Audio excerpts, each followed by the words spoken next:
Hello and welcome to another episode of the Made in Carroll Show. My name is Jason Stambaugh and I am excited to be your host again for another season of learning about the amazing and surprising things that are made right here in Carroll County, Maryland. On season 1, we had the opportunity to meet some tech entrepreneurs who are building amazing, world-changing products right here in Carroll. They're building them above car washes in old firehouses and, of course, in home offices right off of entryway foyers. But season 2, we're shifting gears and we are going to meet the entrepreneurs and families behind Carroll's craft wine, beer, and spirits boom. And today, we have the pleasure of meeting Drew Baker and Lisa Hinton of Old Westminster Winery. Let's go meet them. I'll follow him. All right. See, I hope they're here. Hello. Hey! Lisa. Hello. Come on in. Good to see you. Good to see you. Good to see you. Please Come on in. Wow. My goodness. I thought you only had a couple of these. What are these things called? Fermentation tanks. Okay, so this is where the magic happens. Awesome, man. So I know we're in this production facility. So I know we're in the production facility, and we'll kind of walk around here in just a moment. But talk about the rest of the property. Like, what else is going on here at Old Westminster Winery? Sure. Well, welcome to the farm. Here we grow, we ferment, we bottle wines that we sell in our tasting room. So on the farm, there are grapes that go from the vineyard to the bottle, and then are up for purchase right here on the farm. Awesome. So I know that the iconic tasting room is sort of down the road a little bit. So give us a sense of like how many fields surround us of grapes that go into your wines. Sure. Well, here in our home vineyard, we have 10,000 vines, which cover just over 7 acres. Yeah. So to break that down a little bit, 1 acre of grapes can yield around 4 tons of grapes, which is enough for 3,000 bottles of wine. Got it. So a couple of nights of hard drinking. So we're producing about 20,000 bottles of wine that are grown here on this farm. Awesome. Super cool. So but before we dig into a bit about the process and maybe what makes your wines special or unique, or at least what is unique about your process here, give us a sense of like how in the heck so I get when somebody gets in and says, I started brewing some beer and I bought a little 5-gallon bucket. Sure, but we jumped in head first. But you got into this. So how do you get from a hobbyist or just casual interest to like this? Like, what was the hot cause? Like, give us a bit of the story there. Yeah, of course. Well, really the cause was to preserve the family farm. Okay. So it was 2009.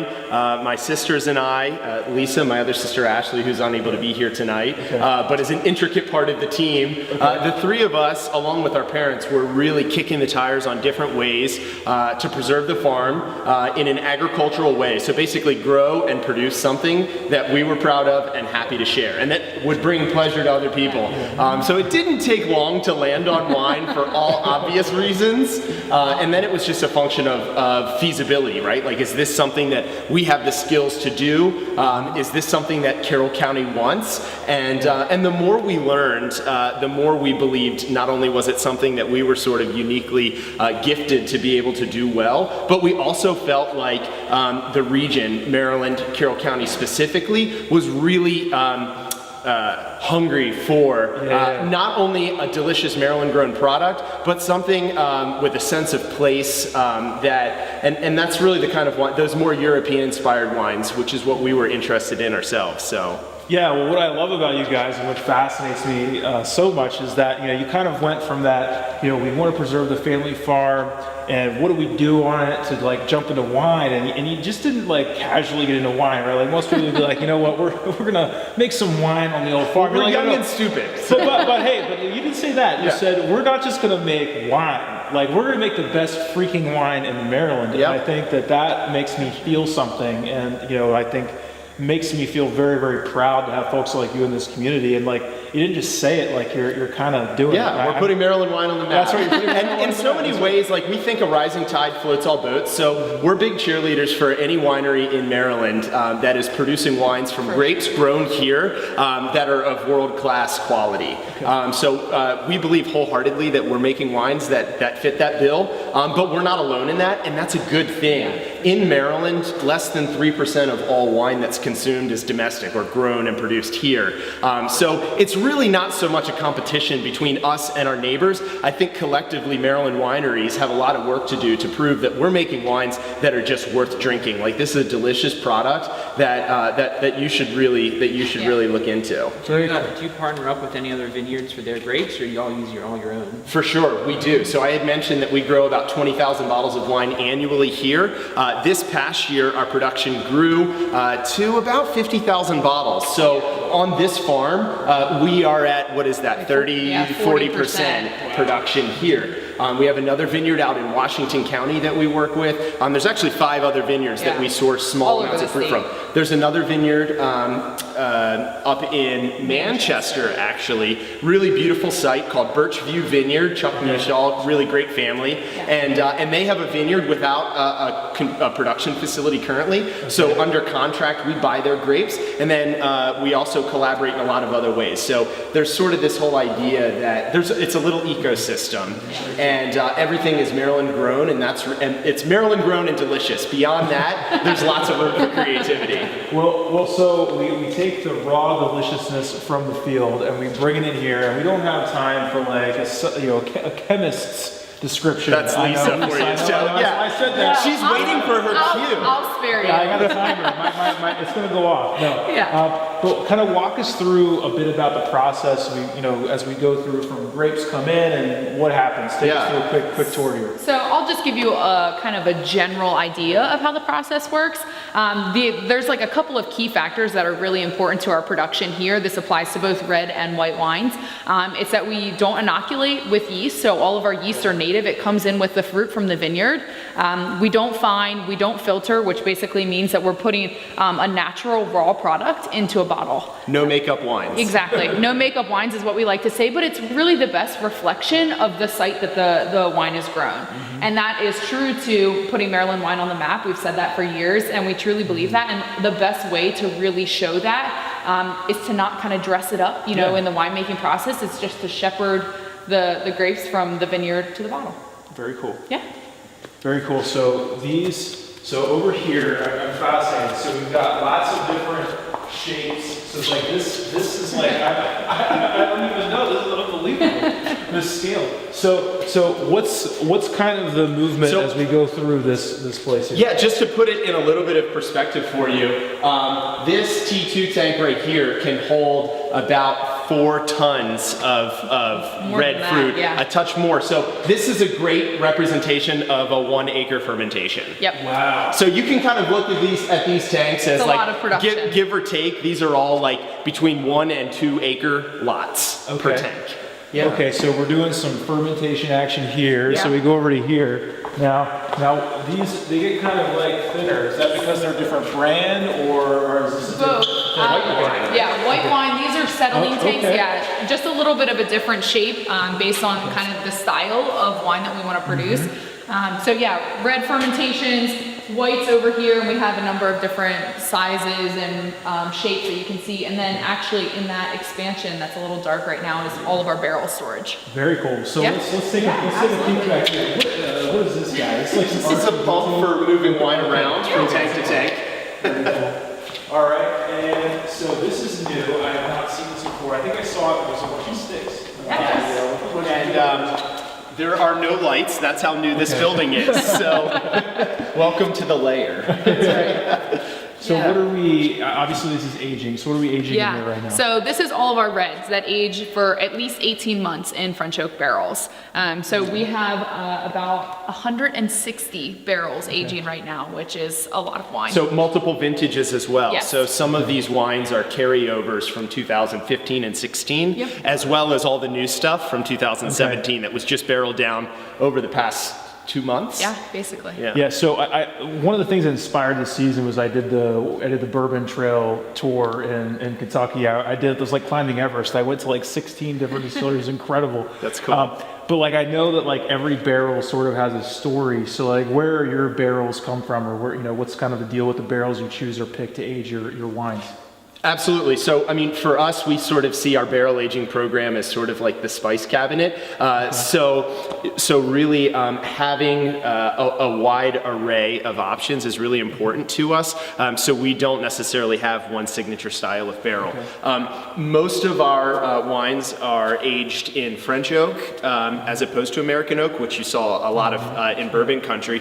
To break it down really simply, white oak has half the grain density of French oak. So French oak has much tighter grains, which means it imparts less flavor and aroma into the product. So when you're making something like a Maryland grown wine where we're sort of seeking out sense of place and nuance and subtlety, then having something that's a little bit more reserved from an aroma standpoint is really good. If you're making something like bourbon where you're just like looking for like just this massive thing, then obviously you're not looking for subtlety and nuance like you would find in these barrels. So it's just kind of a different species of wood. Yep. Well, awesome. Well, I think this has been a great overview of the production and what you guys are working on here, but I'm super excited. And this is like a cool thing. We get to do some tasting as part of this season. That's right. So I'm excited to learn about and taste some of your incredible wines. Let's head back down to the tasting room. Let's do it. Awesome. This episode is sponsored by Penguin Random House. Penguin Random House is one of the largest publishers of books on Earth, and its nerve center is located right here in Carroll. Over 1.2 million square feet of space are dedicated to fulfilling book orders across the entire globe. Penguin Random House's reach may extend worldwide, but the commitment to the local community and over 1 million books a year shipped locally, they are truly made in Carroll. Season 2 of the Made in Carroll show is sponsored by the Carroll County Chamber of Commerce. The Chamber has promoted a sound economic environment for local businesses in this community since 1924. By building relationships and forging personal connections, the Chamber makes for stronger business community. This past year, the Carroll County Chamber of Commerce has presented the Carroll County Public Safety Awards, the Outstanding Teacher Awards, the Small Business Awards, the Carroll Biz Challenge, the Drug Expo, and the list could go on. The Carroll County Chamber of Commerce exists to showcase what's truly made in Carroll. All right, well, I just want to dive right in. These look amazing, and I have been like dreaming about tasting this canned wine ever since I saw it on Instagram. I think was where I first like, dude, you put wine in a can. But before we dive into these, tell us a bit about the other products that you guys make here at Old Westminster Winery. Sure, yeah. So we're in the tasting room now, just to give you kind of a snapshot of where we started and where we are today. Our first vintage was 2011. We bottled our first wines in 2013. We bottled 5 wines. Here we are in 2017, and we bottled 21 unique labels this year. And for the first time in the entire Mid-Atlantic, 3 different cans. So yeah, while like we were talking about before, sort of our core principles are Maryland grown, naturally produced wines, but then there's also this sort of experimental edge. So we're always looking to sort of push the boundaries a little bit, and sort of in that creative spirit, the cans were born. So this was this started on a conversation somewhere where we said, we need something that's like actually delicious and fun to drink in a mobile format. So that's where that was born. And then we have a couple different style wines, including one of our naturally sparkling and a 5-year barrel-aged port-style dessert wine, which is also a first. So I'll let Lisa tell you a little bit about the wines, and we'll get into them. Yeah, cool. Are you ready to get into them now? Let's do All it. right. Let's do this. So the first one we're going to try, this is 2016 Albarino. This is Pétillant Naturel, is how it's said, also known as Pet Nat. And it's basically a naturally sparkling wine. So put in this bottle, you can hear it's carbonated. It's put in this bottle near the end of fermentation, and it finishes, which is the byproduct of CO2. So it is a naturally sparkling wine. So this is made from Albarino. Albarino is a grape variety native to northwest Spain, and it's finding a nice home for itself here in Maryland. All of these grapes were grown right here in our home vineyard. So awesome. This is an estate naturally sparkling wine. Okay. Yep. Cheers. Cheers. Yeah, cheers, guys. Cheers. I love this one. I'm not a professional, but so this is seriously naturally sparkling. Yeah, so what that Pétillant Naturel is French for naturally sparkling. So we call it Pet Nat because who wants to say Pétillant Naturel too many times? But basically, when yeast consume sugar, they create alcohol as well as CO2. So this is the fermentation process. Typically, we ferment all the way to dry, which means that we let the full conversion of sugars to alcohol happen into the tank, and the CO2 is emitted into the atmosphere. In this particular case, we bottle before that fermentation is finished under the crown cap, which is what you saw Lisa take off. And the fermentation finishes in this bottle and the CO2 is trapped. And that's what carbonates this wine. So why is it naturally sparkling? Because unlike the champagne method, there's no manipulation. So this isn't blended, it's not fine, it's not filtered. There is, again, there's no makeup here. And this is sort of like, this is like champagne's hipster cousin. That's what I was gonna say. I was gonna say, so like I would totally crack this out like instead of the champagne at New Year's time. So crack out some of this stuff. The pet nat, right? Pet nat. Pet nat. Yeah. Pet nat. I So like that. It's like Natty Boh, the pet nat. So this style of wine actually predates champagne by a couple of hundred years and really went out of style for a long, long time because the champagne method offers a lot of precision and cleanliness in its perfection and a high level of winemaker manipulation. But no one really cared about that so much for a long time because it was just perfect. But I think that we're entering sort of this new era where what interests us and increasingly consumers is an authentic reflection of the vineyard. And people are continuously saying like, please don't manipulate my beverages. Like I really want something that is raw and real and authentic. And that is why I think in America and globally, you're seeing a resurgence of natural wine, and particularly these pet nats are really trendy. Yeah, for folks who are listening rather than watching, or just my non-professional take on this. I mean, it's wonderfully dry, and then it's super has a nice sweet finish to it. So I know a lot of types here in Carroll that aren't necessarily a big fan of the dry wines. But this is one that I think everybody at the party, even somebody who's slurping down the peach mango wine from Solomon's Island or something. I always see these bright pink bottles from these other vineyards. I think folks who like that are really going to think this is a treat. I think this is going to be this is a real party pleaser, something you can feel proud to bring. So if you're a wine snob and you really want to introduce your family to other wines, this seems like a killer one. And I was not paid for this endorsement. I've never had this before. Thank you for that.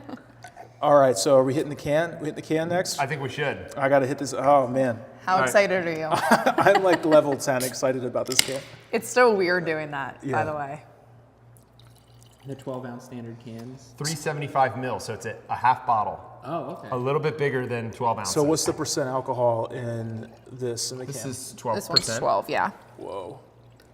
Specifically 12.1. So this is produced from Cabernet Franc grapes. So again, Maryland-grown Cabernet Franc. This is produced in a carbonic style, hence the name carbonic. So all three of the cans, of which this is one, have a name that's reflective of the style of wine that's in it. So carbonic actually refers to the fermentation method. So without getting too nerdy, it's a way to produce like really juicy, fresh, bright style of red wine. All stainless steel, there's no oak here, and the variety of grapes is Cabernet Franc. Yep. Okay, all right.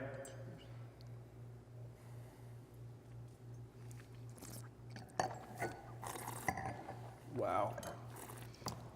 No carbonation. I was expecting, with a name like Carbonic, I was expecting some You were not carbonation. the first. Yes. It didn't. So that's something that we're running into. So in wine speak, carbonic is a style of fermentation, of maceration, but we have learned that increasingly a lot of people are saying carbonic, oh, it's carbonated, which isn't what it's in reference to, but we're sort of working through that. So if I were to pour this out, this is like what, like 2 glasses of wine? 2.5. 2.5. That's awesome. And do they come in 6-packs or 4-packs? We sell them as singles, as Singles, half bottles. Very cool. Yeah. Very cool. I was going to say a 6-pack of carbonics would pack a punch. And I must admit, I've been looking for these in the store, but have yet to see them. So I didn't know. I'm asking a stupid question. Yeah. Everyone watching this, like, oh my God, I've seen them in the store. He's So an on idiot, our website, on Facebook, on Instagram, you can go through our account and you can find the cans as well as like these really cool illustrative graphs of where to buy by county.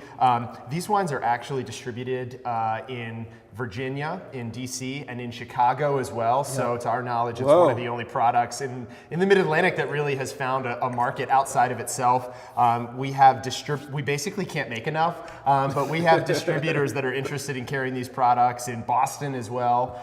We've been talking to some folks in New York. So it's really cool that like this is a thing. We're the first winery in the Mid-Atlantic to can, and not only are we canning, but we're producing, you know, a regionally driven, natural style wine. Yeah. What about the carbonic wine makes it suitable for a can?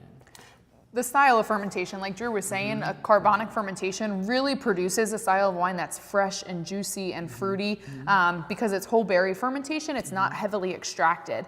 And we really wanted to put a style of wine in a can that was kind of a drink now product, which is true to this style. So for example, you know, like the can is really just a different medium.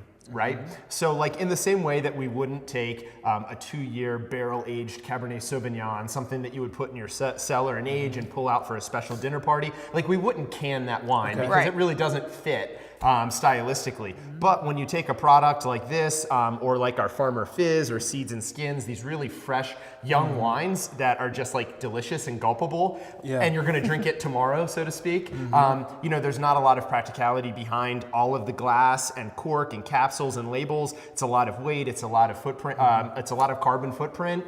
So in a lot of ways, like not only are these cans mobile, but they just make sense. Yeah, I mean, I could see you holding that while I'm playing some cornhole, and I think that, you know, having, you know, sat here again, my very unprofessional take on this, definitely, like the really bright fruit definitely comes through, and it doesn't taste. I was expecting to pick up on a little bit of the metallic flavor. No. That's really an old wives' tale. We're learning. I know, right? But you it's think like about it. Oh, put it in the tin, put it in the can. Like it might get metallic or tinny, which really just isn't the case. No, it's very fresh, and you know. Anyway, I think that people are. That's something that you could definitely bring to the wine snobs. They'd be like, "That's interesting." I mean, a lot of complexity. It's a great bottle of wine that happens to be in a can. That's right. That's what's so exciting about it. I want to try all through, and wish we had more time. All right, so this third one is special. So this is an aged wine, kind of like a port or dessert wine. So give us kind of the story. What are the grapes? What's involved in this one? So this is multi-variety. So it's basically a blend of different varieties from every vintage so far. And so the maximum aging is 5 years in French oak. But Solera means basically a little bit of an addition from each vintage since then. So Solera is a really cool word. It's a Spanish word that means on the floor. So in classic Madeira port style aging wines, what they would do is they would build these big stacks of barrels over time, and every year they would put a couple new barrels on top, and the wines on the bottom, as they would continue in rotation, would be bottled. So they were always bottling the barrels on the floor, and that's where this name came from. We really thought that that was a beautiful word picture for how the wine is made. So we embrace that, and that's what we named the wine from. So each year we're adding new barrels to the mix, and only bottling about 30% at a time. So it's this idea that over time, the whole batch is growing older, but there will always be a small portion of that very first vintage alive. So you're never bottling any one component all the way. And what's really cool about this product in particular is that we have actually fortified this with our own grape spirits. And so essentially we took 2 barrels of wine to Lost Ark Distilling, which is in Laurel, Maryland, and they distilled those wines down into spirits, which we fortified this wine with. Cool. So, yeah. I'm excited. I'm a huge fan of Taylor Fladgate. So this is going to... Well, we actually had an episode of Wine for Dinner, which is a live show that we did, and we poured this alongside a Taylor and a Taylor 20 and what was the third one? I can't remember. I'll Either. think of it in a minute when it's totally unimportant. But yeah, it was really cool to sort of show this Solera off next to a couple of international examples. Wow. Yeah. Very cool. I'm excited. How's it smell? It's got a huge nose on it. It's awesome.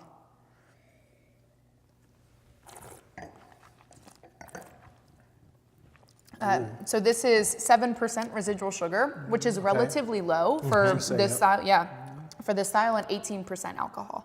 Wow, it's like has like what are those words? The Tootsie Pops. My kids eat the raspberry Tootsie Pop. Sure, I think it's got like the chocolate and the raspberry. Yeah, this is like a raspberry Tootsie Pop. Yeah, it's really I tasty. actually really love this wine because it's so balanced. It still has some acidity to it, which is just completely balanced with the alcohol and the sugar. God, that is beautiful. Yeah, this is a dessert replacement. It's sweet without being overpowering. 'Cause Yes. A lot of risks of the port is it's just like you take it at the end of the meal and it's like Pure that's all I sugar. can possibly drink. But this has got the right balance. You know? Wow. Well, I can't say enough amazing things about all three of these wines, and I've had your other wines, so bravo. I'm going to give that a clap. But we do want to wrap up. I could sit here all day and just keep popping tops. I'm sure, There's a whole wall of them, right? They're starting to be this Carroll County Uber now. So anyway, but so tell us about. I know you guys don't you don't just grow grapes. You don't just produce the wine. You don't just sell it here. You have some events that unfortunately I have personally not been to. But give us a sense of what does the calendar year look like for Old Westminster Winery? How can people come here? What do you have things for people can come to experience the winery, to have fun? Yeah. Give us a sense of the calendar. So going back to like a core principle for us, it's all about sort of connecting the community with its farmers. So here, in addition to serving our wines, which are grown and produced here, we also serve an assortment of local cheeses and charcuterie breads, butter, jam, all the way through. Everything is Maryland grown and produced, which is really core to our principles. So, we do have events here on the farm where we'll have local musicians and local food purveyors, which are really just sort of a way to complement the wine experience. So the idea is when you come to our farm, you're going to experience Maryland-grown wines as well as food and homegrown creative music. So we're open 10 to 15 hours a week. So November through April, the cold months of the year, we're open on Saturdays and Sundays from noon to 5. And then in the warmer months, so May through October, we're open on Friday nights where we have really nice crowd comes out and just sort of enjoys and takes in local music, wine, and food. And then we're still open on Saturdays and Sundays. Yep. Awesome. So I know that basically these canned wines are sold pretty much everywhere around Carroll and then Chicago, specifically California. Yeah. It was just super cool. But in terms of your other wines, where can we find your other wines? Here at the farm. Okay. And also we have restaurants that we partner with. So the idea is the only way to buy our bottles retail is either directly from us, either at the farm or on our website, and then through restaurants, which obviously isn't retail. And then the only way to buy our cans is from retail partners. So we do not sell our cans here at the farm. So the idea is you have a reason to go to your local shop to buy Old Westminster wine in a can, and you still have a reason to come to the farm. So tell us, I know I'll do a plug for the wine club. So tell us about the wine club that you do here. You tell them. Okay. Tell us about the wine club. So the wine club is basically a quarterly allocation of 3 bottles. So we allocate 3 of our unique wines to the club in particular. We don't make that much production, and so a lot of it is not enough to just release to the public. It'll be gone super fast. So quarterly allocations of 3 bottles, and then lots of advantages like complimentary tastings and discounts and things like that. So for example, this Albarino that we started the tasting off with was never available to the public. So the only people that were ever able to acquire this wine were our club members. Yep. And you guys. I can say that without having my wife even be involved in this, my wife joined the club and she's loved it. So. Awesome. Yeah. Cool. Yeah. Awesome. Well, guys, this has been amazing. I encourage everyone to go to it's oldwestminster.com. Yep. Join the club, or if not, just come out here and experience these incredible wines. And so I close every episode of this, but I sincerely mean it. Thank you guys so much for making something awesome right here in Carroll County, Maryland. Thanks for coming out. Thank you. Pleasure to host. Woo! Thank you for tuning in to the Made in Carroll show. This episode was hosted by me, Jason Stambaugh, and my good friend and colleague Dennis Twigg. The audio, the video, really everything you've experienced on this show was produced by 127 Creative. As you can see, they really can create and communicate everything. You can learn more about the Made in Carroll show at madeincarroll.com. Like us on Facebook, follow us on YouTube, or find our podcast really anywhere where podcasts are found. Thanks again to the Carroll County Chamber of Commerce and Penguin Random House for sponsoring today's episode. And finally, to all of the backers of our Kickstarter campaign for Season 2, you guys know who you are. We're grateful for your support and for helping us make something awesome right here in Carroll County, Maryland.